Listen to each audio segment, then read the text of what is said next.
Oh, hey there. It's your girl, Bryn Whitfield. You might know me from a little show called The Real Housewives of New York City on Bravo.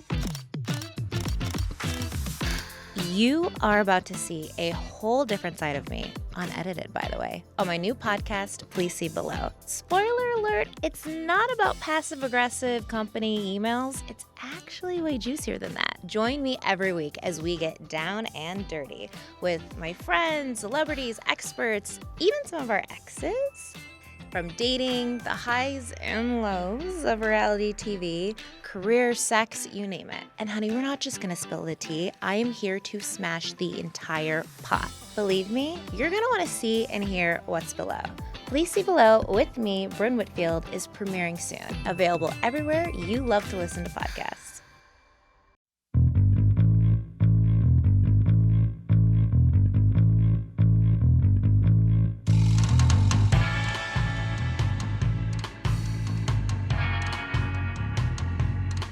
Hello, welcome back to the Prestige TV podcast feed. I'm Joanna Robinson. I'm Rob Mahoney. And we have the honor, the delight, the pure pleasure of talking to you about the Your Friends and Neighbors Season 1 finale episode.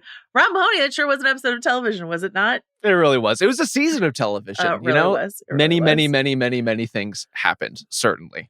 We found out who done it. So if you haven't watched the finale yet, you know, you might want to go watch the finale before we talk about the way this murder mystery concluded and a number of other things that happen inside of this episode of television. I'm going to say you really should if you are not caught up, not just for the spoilers, Joe, but I don't think you and I can appropriately do this episode justice. It is the kind of experience that has to be seen to be believed.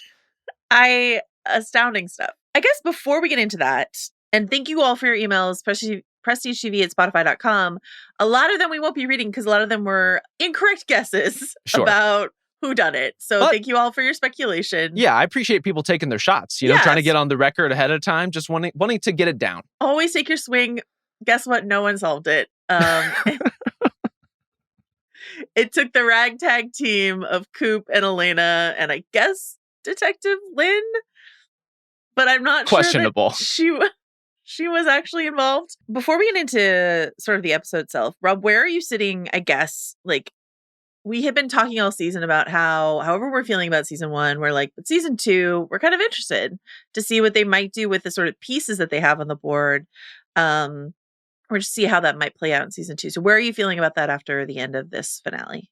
Even more resolute in that stance. Okay. I feel like where we end up, more gentleman thieving. And not just that, I will say, but like Coop almost like using the hedge fund plot line as subterfuge to then set up his next theft, I thought was actually one of the most enjoyable parts of the episode. So like we get to the right place in the end, but to get there, we just got to sweep a lot of stuff off the deck. We got to solve all these fake mysteries. We got to get through all of these monologues. There's just like so much happening in this episode, Joe. But at the end point, I actually am kind of intrigued by a season 2, and the show is like pleasant enough that I am along for the ride for that. We are back to not just thieving, but we are like obstinately art thieving, even though that went not well for us. It was the most dangerous kind.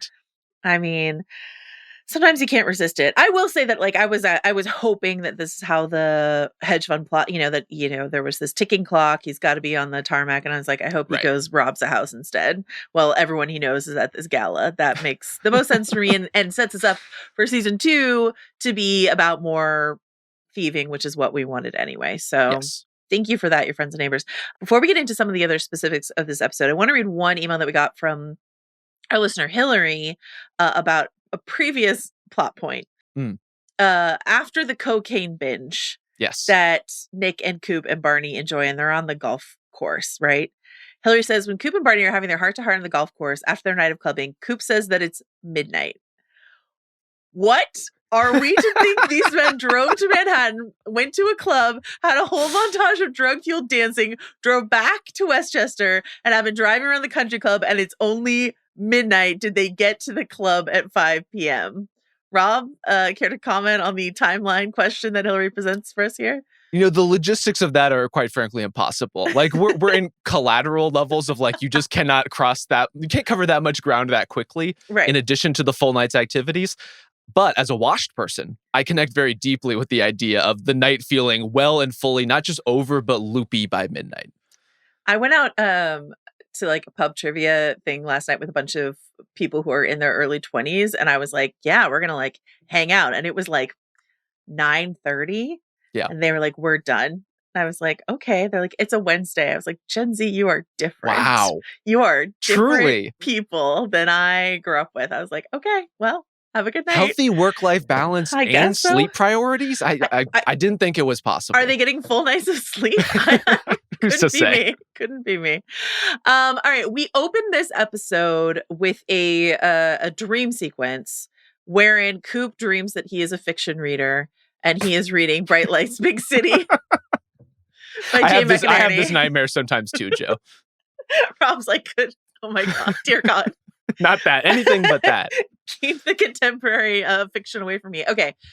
This book, which came out in the 80s and was made into a pretty subpar Michael J. Fox movie. And Coop sort of quotes it later when he's talking about the line in this episode that gives the episode its title about metaphors and etc. And it's about a disaffected 20-something who tries to make it in New York and gets distracted by a life of cocaine. And in the movie version, Kiefer Sutherland, who among us wouldn't be distracted by Kiefer Sutherland and a pile of cocaine, and just gets into sort of the idea that like the very basic hit you over the head message of your friends and neighbors, which is material goods and the rat race and all of those things that we think are supposed to be the things we want or the American dream, are really just plastering over, the actual issues and problems and hopes and dreams that we have that we're unwilling to address as we get sucked into the world of capitalism or the rat race, or in the case of, I guess, Olivia Munn's character Sam, sleeping your way to the top ? How do you feel this works as like a literary illusion? This gets into sort of what kind of show does your friends and neighbors think it is? And is your friends and neighbors the kind of show where like, you're like, yeah, you've really earned that 1980s contemporary fiction quote? Or are you like, this is it trying to reach for being more highbrow than we actually want the show to be? What do you think? I think it is absolutely reaching and straining itself in the process. Like, not only is that like kind of a direct allusion and a nod to that sort of text and like just a totally different kind of fiction, but ultimately like the fourth or fifth different, like this metaphor is a real thing in Coop's life joke bit that they have tried to like shoehorn into this. Like, I get it. We're literalizing all these ideas that are happening right before our very eyes. Right. There are clear diminishing returns to that. I just think once you get into the mealy-mouthed monologues of this show, they don't really work. And I say that as someone with, I would say personally, an incredible tolerance for overwriting. Like, I am down for it, generally speaking. I will go along for a lot of rides. Mm-hmm. This show has too much of a lot of things. It has too many characters. It has too many shows it's trying to be at once. It has way too much writerly flourish happening. And especially when you start putting that flourish into Sam's mouth, a character who, I don't know that it made sense out of Coop's mouth either, but it certainly doesn't make sense coming out of hers. I'm just like completely at sea. Okay, I mean, this is like the record scratch moment of the whole entire season is when Sam, again, as played by Olivia Munn, gets her own voiceover moment. And that's like, gender equality, though, if you ask me. You know, like we've really solved it. Oh, sure. 1 3-minute monologue for Sam and an entire season of Coop blathering on. Sounds equal to me. I found myself in a similar corner where I was like, why can Train Spotting or Fight Club or these other, very overly written voiceover monologue heavy movies that I love, Fight Club, mixed, but definitely mixed positive. How can Tarantino get away with this? How can all these people get away with this? And I'm not letting this show get away with it. Like, what is the difference here? I don't even know that it's the quality of the writing. I think it's just like the overwrittenness is not matching the depth of what the story is trying to say. Potentially like, those examples I cited were, 90s, early aughts, like perhaps we're just in a more, to quote Jerry Maguire, like cynical age, like, perhaps we can't handle this kind of overly written voiceover in our media anymore? What do you I think, don't Rob? know. I still think we can. And certainly there's even like recent touchstones. And it's also a thing that's like, you cited like very masculine examples of Sure. that. But I think like Gone Girl does this really effectively, especially in yes. terms of like the narration monologue. Like it can be done really, really well Yeah. if what you're saying fits the character who's saying it. And I think it's been one of the things I've bumped on the most with this show. Everyone sounds like Jonathan Tropper writing a script. You can get away with that sometimes if the performances really, really sell it. If the character, there are characters, there are movies, there are shows in which it's like very clear that everyone is like a little too clever than a real person would actually be in those circumstances. That can be super enjoyable to watch. But I'm just like rolling my eyes so hard at this monologue. And I would take it a step further, Joe. I think what you described, you said it wasn't bad writing. If you're overwriting and not matching to character and not serving the actor performing it, that's bad writing. Like it's just what it was. You're right. It's bad writing in terms of matching the rhetoric to the character. I was just like, is this any more florid or ridiculous than some of the other, yes, overwritten monologues that I've enjoyed in film and television? And I'm like, I'm not sure, but like for Sam specifically. Yes. I already this morning texted you about the line where she says, you move into an exclusive hamlet you've never heard of called Westmont Village. You're from South Boston. You don't know from villages. Something Sam would never say. But that's okay. So that's something Sam would never say. Here's something most humans would never say. A phrasing most humans would not use. Here's something that literally makes no sense. 6 years later, you're a waitress because the stepping stone became a boulder. What did that does mean? that mean? I flagged that one too. What does that mean?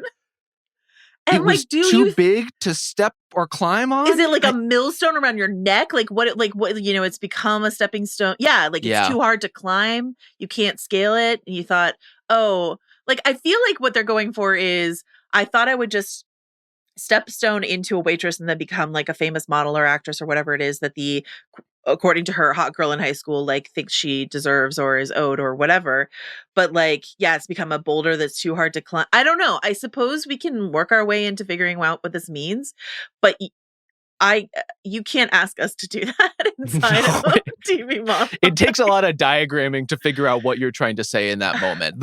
I could just see, whether it's Tropper or anyone else on the writing team, I could just see them patting themselves on the back when they wrote that down, and they're like, we really did it. And I was like, oh no, what is this? The Olivia Munn monologue is genuinely the low point of the entire series for me. It is a huge reveal moment. The whole season has been building up to it, and it's just the biggest possible dud. But as far as the writing goes, Coop, this is a line from Coop, where he's also kind of over-explicating in the narration, and he says, it was all just an elaborate illusion where the magician and the audience were one and the same. And I'm just like, oh. Yeah, that one really? Was, oh, brother. But right before that, here's actually, okay, the Sam monologue is, I agree, I think the worst moment, the worst sequence of the entire season. And we say that as people who I've genuinely enjoyed Olivia Munn on this show. And I do not recognize the performance or the character, certainly in the narration, but even in that confrontation, heel turn kind of moment. I have no idea what's going on there. Right before he says the thing about the magician and the audience being one and the same, this is, I think, the biggest mistake that they make inside of this season and this episode is right before that he says, big solid house, a small piece of forever, but there's rot in the foundation. And I was like, oh, okay. So this is, underlining the message that they've tried to sell us all season, which is, similar to the message of Mad Men, which is selling you what is the truth behind the American dream that you've been sold. And it's a bunch of dysfunctional people making fucked up choices and shooting themselves in the foot and stuff like that. Sure. All that's fine and good. When you say rot in the foundation and you watch him walk down this sort of green lawn, beautifully manicured place, then you're invoking Blue Velvet and David Lynch and Twin Peaks. And I was like, I'm sorry, you can't play in the playground of one of the most masterful storytelling artists of our lifetime and give us this cheese whiz version of it. It's just, it's an unflattering comparison to subject yourself to. Yeah. And I really think that if the show tried to do less and have more fun, that's the tone it really needs to hit in season 2. And then we can all enjoy this like light and fluffy Completely. B&E caper. Like, why wouldn't we, you know? I think that show could be a lot of fun. I think there's some room too. Like you can have the light and fluffy B&E caper with bits of dramedy, but this just leans so hard into it and so hard into that sort of messaging. I thought the areas in which the hammering of the themes were a little bit more effective were on the Coop and Mel front. Like this idea that not only is all this stuff a distraction, but like the delivery of this dialogue is not great because it's literally like Coop just like screaming the thesis. But this idea that like you take your eye off the ball by focusing on these material things and you lose sight of all this stuff that's actually important or actually foundational, or it's like it's not rot, but it's just kind of unattended to. Like, I think that's a reasonable underpinning for a show like this. I just don't think it earns a lot that comes with it. I agree with that. I really liked that Mel and Coop scene. I don't like anytime John Hamm yells that much, but she was yelling right back, and so that Sure. you know, sort of like again. But later, he while the Rolling Stones play. As far as groans go, I gotta say, like the fact that you're getting me with the needle drop too, it was a lot going on. He says, you work hard to get the life you want until someone comes to take it all away from you. And I'm just like, I thought the message that we were really circling this season was that, Coop, you are the architect of your own disaster here. Yep. Like, you know, Mel literally says it, like, there's a moment you stop fighting for us when you really need to fight for us. Yes. You need to fight for yourself. Don't just roll over and go to prison. Fight for us. Fight to hold on to what matters, which is your kids and like all this other stuff. Like, and then at the end, Coop's like, someone takes it away. And I'm like, who? Someone who? What are you talking about? Is the someone in the room with us right now? I mean, what? Like, and so then I just feel like the show doesn't even understand its own messaging. And Coop also tries to like have his cake and eat it too when he's just like, you know, I should have been nicer to you, but you know, I'm not going.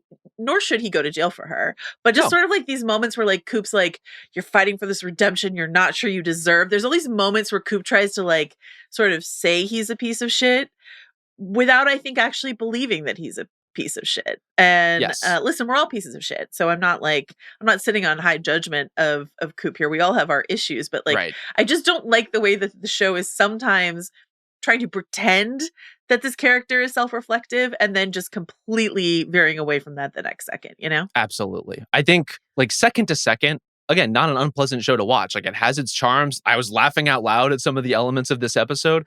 It's also, I would say, structurally speaking, the structure of this episode is how many times can we let Coop dunk on people? Like, one up the country club guy, one up the SAT mom, one up the hedge fund. It's like he gets to do the comeuppance like world tour to everyone. And I would say it extends beyond him too. It's also like Mel with the ladies at brunch. Yeah. If you want to go back further, it's Sam with the skincare consultant. Like, and granted, these are not characters. Like the people they're talking to are just like straw men and women who have wandered into the scene. And it's like, let me tell you why I am so great and so right. And it's like, you can only do that so many times. And frankly, I prefer that many times be 0. But if you need 1 or 2, I'm going to allow it. If you need 8 or 9 in one episode, that might be too much. Well, especially when we're like,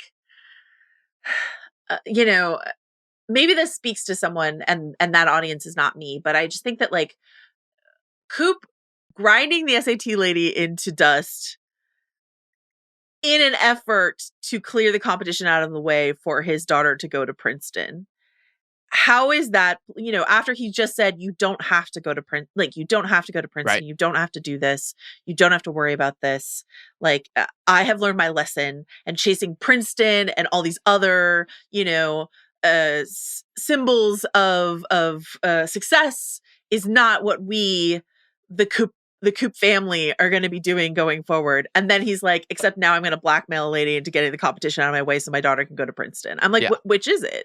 You know, are we leaning full villain and saying, how much money do you want from us to get Hunter out of suspension?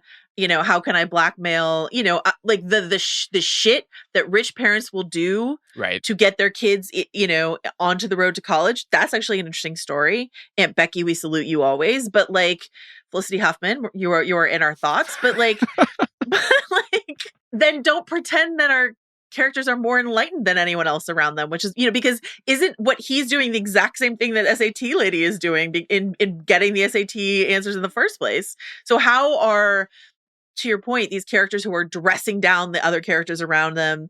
The golf course guy was like really bothering me because I was just like, Coop, why are you pretending that like you have any moral high ground here when you did not kill someone, but you've been fleecing your neighbors? Totally. There's nothing to stop you from like filching things from the lockers in this country club. You are not the victim here in any way whatsoever. So, in fact, for season 2, like looking at the tea time list and busting into those homes, not a bad plan as far as theft goes. So just like let him be a villain and I will have fun with that. But like don't try to serve me a villain who I'm supposed to be like, wow, he's better and more enlightened than everyone around him. That's where the show like really gets me. So, and maybe this is the kind of thing where, we've talked about the season 2 element of kind of like clearing some of the decks and restructuring the show and focusing on the things that work. Maybe this is the kind of thing where we look down the line at season 4 of Your Friends and Neighbors and you're like, oh, this was the start of that descent into a kind of villainy for Coop, right? Like if the show is starting to clarify and understand what he is from this point on, I would believe it. We've seen lots of successful shows where that's been the case. On the one hand, yes. On the other hand, I was thinking about this because I was thinking about Nancy Botwin and on Weeds or Walter White on Breaking Bad. Like, what is the equivalent of this character who starts as a head of their family and then finds themselves in increasingly sticky situations and sort of has to wriggle their way out of it. And, Walter's journey from Mr. Chips to Scarface, which is the thing that they always like to say with Breaking Bad, like initially when he's getting one over on people or all this sort of stuff like that, it's just because like it is a mess of his own making, but is to like literally get himself out of like life and death scenarios. And, similarly with Nancy Botwin, it's just sort of like she's painted herself into a corner and she realizes this, but the move she's making is to get herself out of a corner that she has painted herself into. With Coop, it's just like he's choosing to just like actively run towards those corners and like paint him, you know what I mean? Like he's just like, he's active making choices he does not have to make. Yes. Which is true of Walter White and Nancy Botwin too, but like it's just sort of like the stakes are different. Completely. And so the justification of bad behavior is different. And if the justification of bad behavior is like, I deserve to be in this country club or I deserve to have my daughter go to Princeton, so let's get the competition out of the way, it is so much harder than like Walter White's like, I deserve to survive this encounter with this, drug ring that I have walked myself into, but like walk myself into, you know what I mean? And also underpinned by the stakes of like, I think I'm dying and I'm trying to provide for my family. And Coop's version of I'm trying to provide for my family is like, I kind of don't want to trade in my car for the Mercedes and recoup some money. And so instead I'm going to rob people. And then instead I'm going to get accused of murder. And then instead I'm going to be on still my high horse somehow through this entire process. The other issue I have, I really liked the sequence where like Tori comes down to watch the Sting with her dad. I'm going to say like, maybe the best parenting Coop episode yet. Yes. Genuinely like genuinely like good parenting moments with both kids, has an actual manner of communicating and conversation with them. I really like both of those sequences with Hunter and Tori both. I agree, but there are ways in which these characters all feel like accessories inside of Coop's story. In like, I think with Elena specifically, we were talking to Bill last week about how like Elena is such a tough example of like a character I want to be interested in. Yeah. A character that I said when she showed up that I was glad she was here, which I was. But like the way she's used in this finale, which is just as an assist to Coop, because he has leverage over her to get the goods on Sam, which like he should not go to jail for murder. Like I support that. But what's Elena's story at the end of this season? We don't check in with her because she doesn't matter because she's done being part of Coop's story. So like her story now doesn't matter. We're not like montage checking in with like what's going on with Barney, like what's going on with these people where you've asked us to invest in their side story. But at the end of the day, it's the Coop show, which is fine, but then don't ask me to invest in the personal lives of these other characters. Yes. I mean, it takes them about 30 minutes to remember that Elena is still on this show. Like she's just not in this episode until it becomes narratively convenient for Coop to like turn to her for help. Right. And even then, this is a character who ostensibly stole all of the money from Coop that he made from gentleman thieving, and he's like kind of cool with it. I think there's a bunch of different moments in this episode where like people like it's just like water under the bridge. Like we don't really want to have like an actual conversation about some of the things that are pulling these characters apart. And so we're just going to kind of let things be resolved and forgiven very, very quickly. Nick shows up at the gala with Mel and just like, yeah, it's cool. Here's a kiss on the cheek. I'm going to go my way to dance with these other ladies. Okay. This also, okay. I had a really bad time with this episode of television. It's a lot to talk about. So much when Nick was like, it was my bad for falling in love with someone who's in love with someone else. And Mel, a therapist who recently not only fucked her ex-husband, but slapped another woman for also doing so, is like, what do you mean? I don't get it. Whatever could you be referring to? And I was like, what are you, like, she's not stupid. That made her look stupid. And I'm like, you've worked so hard to have me invest in Mel and think she is like an intelligent, emotionally intelligent person. She's constantly coaching Coop on emotional intelligence. And so for her to be like, I don't know what you mean. It was deeply frustrating. It's not good. Like, again, a lot of these little side exchanges just didn't work, which I think speaks to something we've been talking about for a while. That like, there's just too much going on with some, like it's trying to stretch too thin. And then you get to a point where it's like, Mel comes off kind of looking like an idiot in this episode. Ultimately, like other characters who are supposedly people don't have actual feelings. They just like nod along and give a thumbs up to Coop as he kind of goes along his merry way. Right. There's a real tension point between storylines like Elena's, which as you're saying, like she is not operating independently of Coop at all within the world of this show. Except for the moment where they needed to set her up to steal his money. You know what I mean? Like the stuff with her brother. But even then, there's no, like, we literally haven't seen her brother since he was getting his fries eaten at Crystal Burger or whatever that was. Like, there's been no independent follow-up. I would say on the counterpoint to that, like, Allie is a character who has her stuff with Coop, has stuff that's independent of Coop. I don't think it's working particularly. I don't think it's super well executed, but it's like, okay, that character has a story. I don't think Elena even has a story, which is a huge problem. Do you think when we get Allie walking down the street at the end of this episode, do you think, whose note was it that we need to put a smudge of blue paint on her face so people know for sure that she's the one who spray painted fuck Bruce on his garage? You know what? She really got that bar into a lather. Yeah. Chanting fuck Bruce. It could have been anybody. Oh, so you really do have to clarify that it must be Allie. It must have been Allie. It could have, yeah. Shout out Bruce's wife, who's like immediately like, I know you did something. I know you deserve this, Bruce. I live with you. I know how you operate. Bruce sucks. Everyone knows it. Everyone at the bar knows it now. Yeah. I like the Allie stuff. I think overall it just doesn't really work. But I can see them at least trying to create a story out of it. Yeah. I do want to give all credit. Lena Hall can really fucking sing. Like, when she starts belting doll parts, I'm like, yes, I now understand why this is the most quiet and irreverent bar in human existence. Like, this is actually a place you go to see a show. And that, like, you know, Tori and Hunter were like, we want to go, and we want, you know, like them acting like a family, you know, circling around their aunts and stuff like that. I liked all of that stuff. There's some great family stuff inside of this episode that I quite liked. How did you feel, Joe, about the reveal in the finale of season 1 that Hunter is a concert level pianist? Didn't we get like isn't he like a musical savant? I mean, like he's a musical kid, like, but I would say there's a tangible difference to me between like making beats on your laptop and what do you mean? Like composing in the manner he does in this episode. What do you mean? I feel like strokes on the keyboard and strokes of your computer and strokes on the keyboard of the piano, same level of skill, same level of hours of practice, don't you think? Why are you being so elitist, Rob? I don't understand. Strokes on the keyboard equaling strokes on the keyboard is the level of metaphor and symbolism we needed narrated in this episode.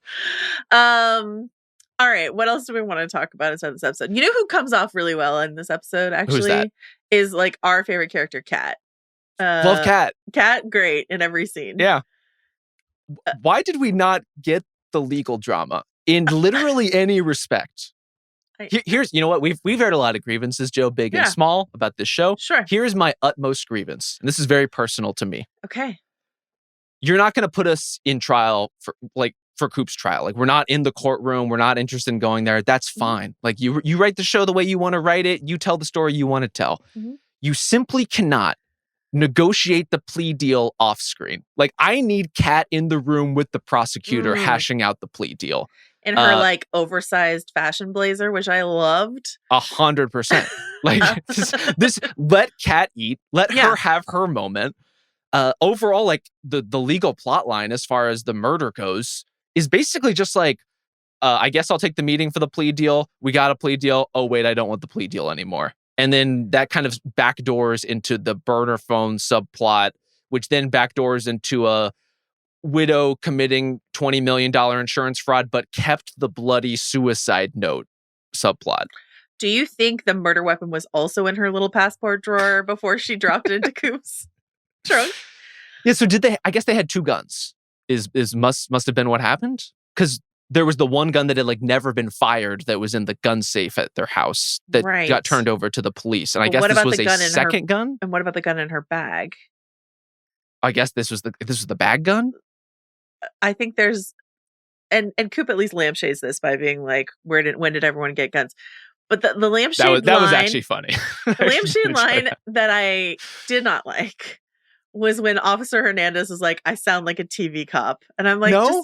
just calm down. You're in a TV show. You're in a TV show. It's fine. I'm in the bag for Officer Hernandez. No, though. I mean, obviously my favorite character on the show, but like, you know, it's also when Coops going down the list. Coops comes into Kat's office to talk about whether or not he's going to take the plea deal, and like their discovery is just all over the table, and she's like, here, let me fit out of this pile of documents, let me fish out the phone records, which just happen to be right here. Like, it's fine. Do you think that Sam, when she was putting together this plan at the last minute to fool everyone with the pinging of the cell phone towers, do you think she got that from the podcast Serial? Or is she just like a murder podcast aficionado, a true crime aficionado in general? What's Sam's a great vibe? question. Yeah, I honestly would have loved a subplot where like Sam is constantly listening to murder pods. Yeah. Like every time you see her in her SUV, that she's just like, you know, just brushing up, just trying to see what's what, just trying to cover her tracks a little bit. I think that would honestly be maybe it's too big a tip of the hat. But look, in a show where, as we talked about last week, there are just no plausible actual like people who could have committed this murder other than possibly Sam, and then it turns out it's not a murder at all. Like, it was already pointing in her direction. Why not point a little harder with some I pods? guess, I mean, I will say, in terms of like the whodunit reveal, I will give the show credit where it is due and say, like, we were like, there's no way it can't be Sam, and in a sense we were right, but from a certain point of view, a certain point of view, but they found a way that it wasn't Sam. And in a way that it wasn't just like a rando walking in, and it wasn't like Allie or Elena or another character that didn't make sense. The son, someone suggested, you know, like whatever. Like, so yeah, the suicide, but then we have to endure the line where she's like, I don't know, what did she say? Your husband blows his brains out on FaceTime, is like something that is part of her monologue. I don't know, so man. Tough. She also name checks the show. Like, there's so much happening in that monologue I don't like. I will say, by virtue of her not being the murderer, and as Coop alludes to, probably getting off more or less scot-free, like short term, possibly community service, probably. Like, we get to keep Olivia Munn in the show potentially, which I still am excited about, even though this was not her best episode or her character's best episode. I don't know what you do with that character moving forward, but as like an outcast, like I think we're starting to see within this finale that like staring and tittering behind people's backs whenever like anything starts to happen. I think that's like a good framing for these characters. It's a good way to kind of put them on edge a little bit, and I'm eager to see what they do with Sam if she stays, if she like just doesn't straight move out. I think it has to be like a Mel and Sam reconciliation is like all, you know, we got to tease that when they're sort of like looking at each other from their matching like, shiny SUVs. Yeah, their yin yang of Range Rovers pulling out of their spots. If you were to loop, you know, given that Coop insists on continuing to Gentleman Thief in season 2, which she simply must. who are you most excited to loop into the criminal enterprise in season 2? I mean, I think we got to get Barney fully on board. It's Barney to wash the money. Got to wash the money. Got to be like these big stacks of cash. Like it's just not going to cut it. Hiding it in a crumpled vent. paper bag. Yeah. No, we got to look. If you're going to be a gentleman thief, Yeah. the whole point is it's a little more dignified than that. Okay. So have some self-respect for your new chosen profession. You say Barney to wash the money. Yes. I say Mel to like, a sort of like Mr. and Mrs. Smith, like, double act situation from. I do like that. From this family. Yeah. I think Barney makes the most sense in terms of like, if we're going to continue to go down the road of a Breaking Bad or a Weeds where the enterprise just grows and grows and grows, you do need someone to like put all the cash into one of those cash counting machines and then like do all the other things. Part. I love that. That's the kind of montage I'm talking about. Okay. Yes. But I need Mel involved. I think it would be really fun to have Mel involved. The kids, maybe.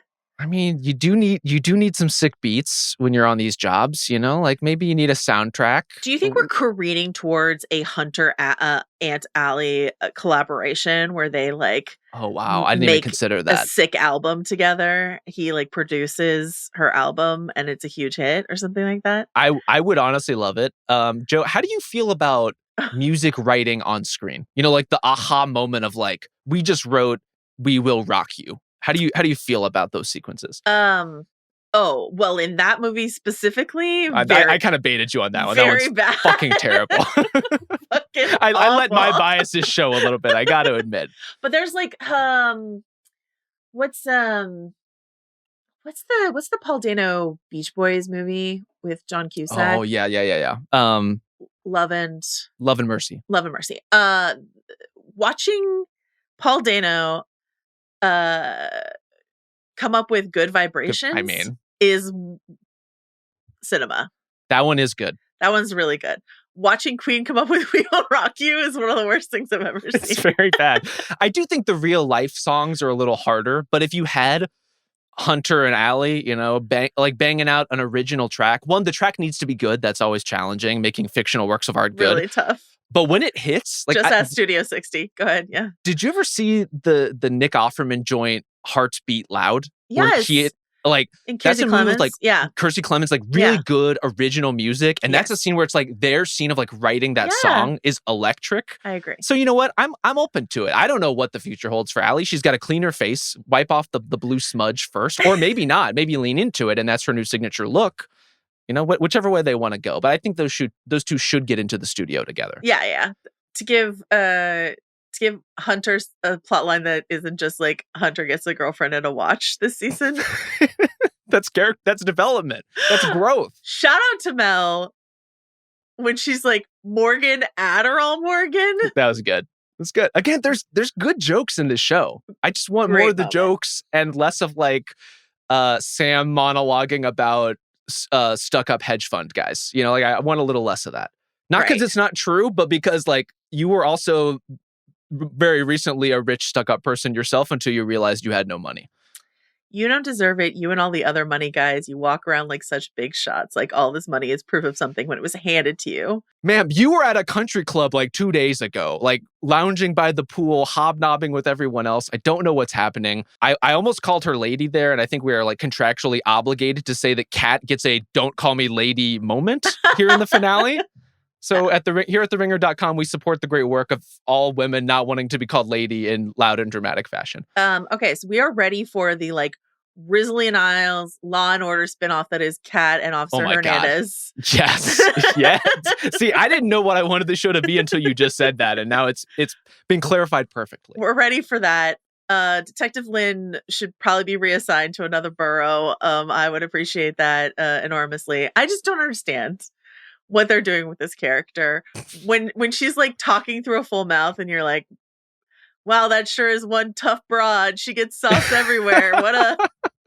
No, she wants her sauce on the side though. Like she's trying to be proactive about it, but this burger place is trying to keep her down. And Officer Hernandez is like, you're going to get sauce in all of our evidentiary documentation. I want to bounce through a couple of those characters and say, like, do we think they will be a recurring or in any way prominent part of Your Friends and Neighbors season 2? Like Detective Lynn. Is she going to be back around investigating anything? Is she just like a part of the firmament of the show now? Yeah, because she's the cat to his mouse. Because even though he got out of this murder rap, she already knew. True. She was like, there's been something wrong with you from the jump, my guy. So yes. Not wrong about that. Bad police work elsewhere, but the instinct was correct. What about Liv Cross at the hedge fund? Do we ever see Liv Cross again? What a shitty use of Liv Cross inside of this episode. I would have rather it was like the cocaine brothers who came to like, seriously give Coop the walk and talk than this use of Liv. Yes, we're gonna see her again. How about Nick? Is Nick done on this show? Should be. It's tough, but if I were them, I would say Nick has moved to Los Angeles and we wish him well. You know, you're going to move more toilets there anyway. Like, I think you got to really know your market. He would be big in Japan. That's what I think. Oh, so, I mean, well, here's the thing. That market is too well saturated. Like, he's trying to break into an American audience that doesn't even know how far toilet technology can go. Okay, fair enough. Who else?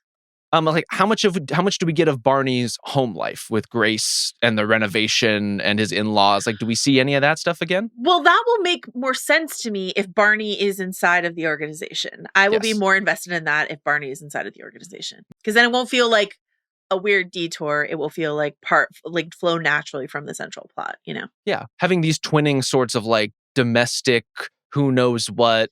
Who is involved, who is not, who is covering things up, who is not. Like, that stuff can really work between the two families. Can I amend this sort of like, we want Barney I want Barney and his wife, because she's like you and me. It's you and me against the world, remember? You're right. So like, I need the two of them to be on the money washing scam.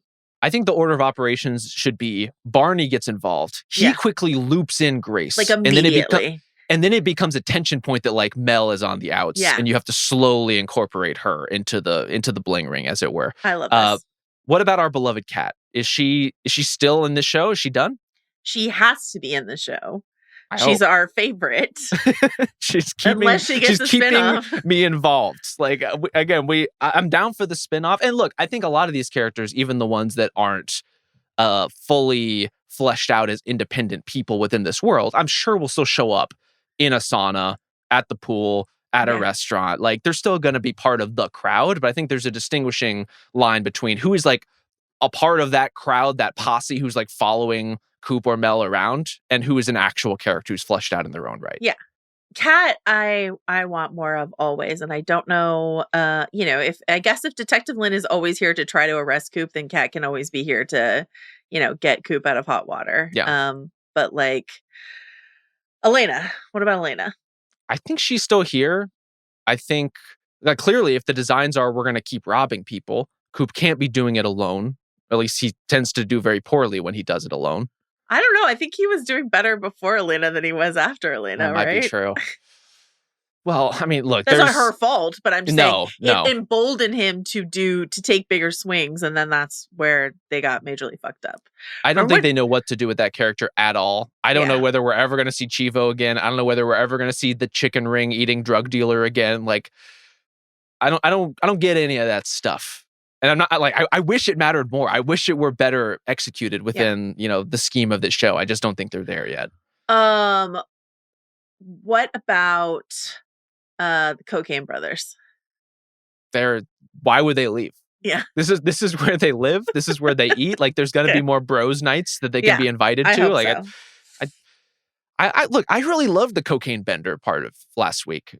I really loved the cocaine bender that was this podcast, as you and I were getting like high on Bill's takes. I came into this finale even more excited about the state of Your Friends and Neighbors. And then characters started talking and I felt a little bit differently about it. But I do genuinely love ending with, we're going back to gentleman thieving. Like, this is the bare bones of what makes this show effective, and we're going to get back to it. And that's what we wanted. We did not want Coop to go to jail, like, as much as you wanted a courtroom drama. We did not want season 2 to be a protracted courtroom drama where we're doing we're neither being or we're eing. We got to be and E in order to, you got to do both. You got to do both. So there's a little too much E with no B in this show, though. Like, he never, like, obviously he's trying to sneak his way in, But also, it was just so glaring in this episode that literally no one has security cameras. I know we did like the one line of dialogue earlier this He's season got a about like a remote. Wi-Fi jammer Yeah. or whatever, but you got to at least show him turning it on. Like, you don't need a lot, but show me that. Watch him stroll in and just boop boop. If you want us to believe in this technology, Yes. we got to show us the boop boop. You know what I mean? A single boop boop an episode is fine. But wouldn't whoever I presume is monitoring the security feeds notice that like every other night or so someone is boop booping the security cameras in the neighborhood?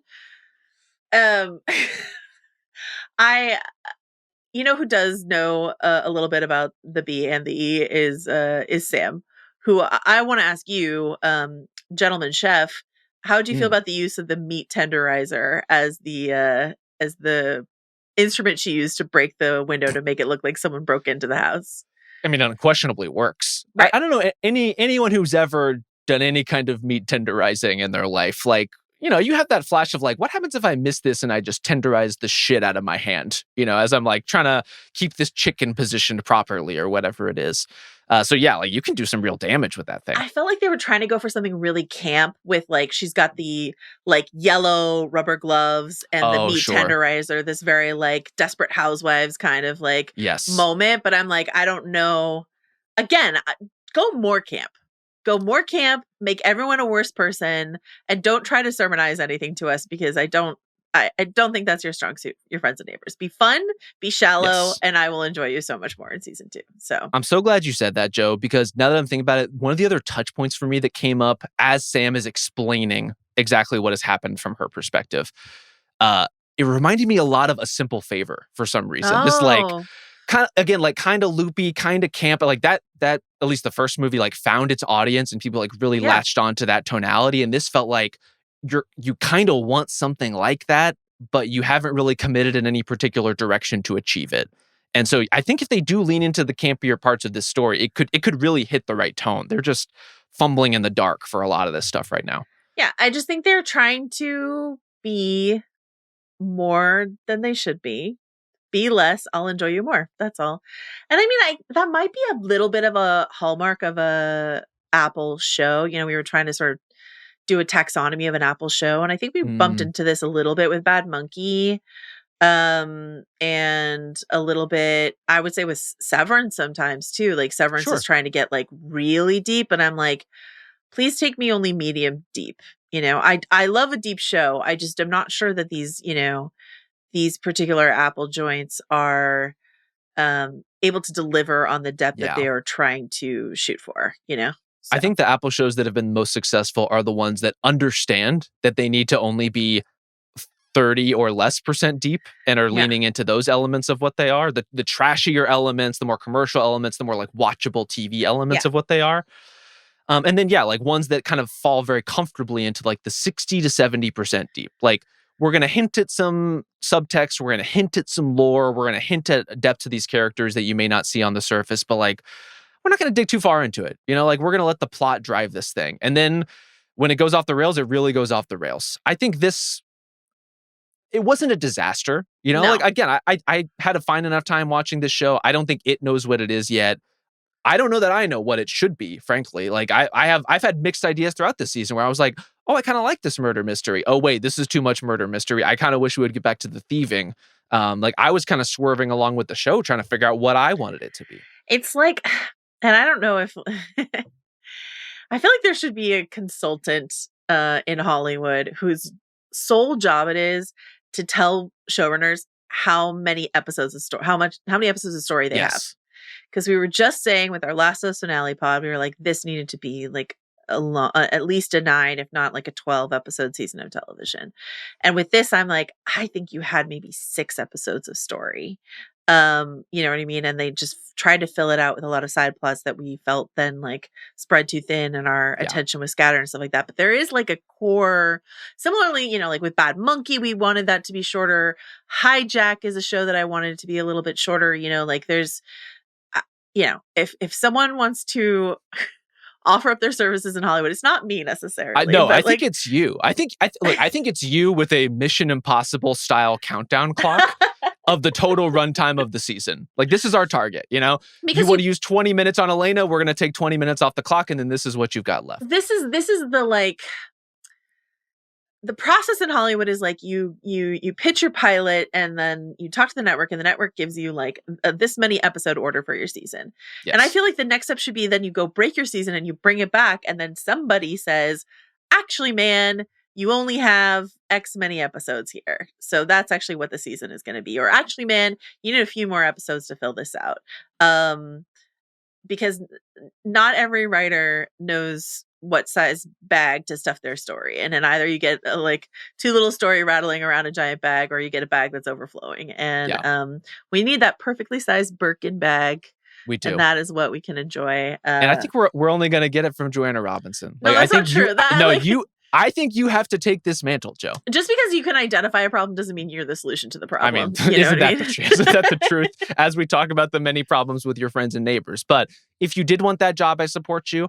While we're kind of like throwing our hats in the ring or not, I would like to nominate us both as like snooty extras that Coop can yell at for season 2. Like, I'll be a waiter who brings him, the sole Meunier when he wanted like a fillet or something. Like, I'm down for whatever we want to do with that. I can't believe you brought Sole Meunier back into our lives. It is Apple TV, we're in the expanded universe. Uh-huh. But look, I just think that's a robust area for character actors right now. Is like be the person at the next table over who gets like yelled at or their glass broken or whatever. But you just said you didn't like that part of the show. I don't, but if you're gonna do it, at least let us be part of it. Okay, sounds great. Yeah, definitely your friends and neighbors if they listening to this are like, we definitely want to hire those people. They seem like someone we want on our team. Definitely. Okay. Did we do it? I think we did it. Great. Thanks to Grady. Thanks to Justin Sayles. We'll be back next week. We've got some thoughts and feelings and irons in the fire, and we'll both be in LA, so we might be doing some in-studio in-person stuff. And thanks to you, Rob, for going on this journey in the neighborhood with me. I appreciate you always. Thank you, Joe. I have one parting piece of wisdom for you and our audience. I just want everyone to remember that like it really turns out even the princes are just frogs in Brunello Cucinelli polo shirts. I want us to all take that with us. It's right up there with like choose life, choose a career, choose a family. It's just like just flows just the same. All right, we'll see you soon. Bye.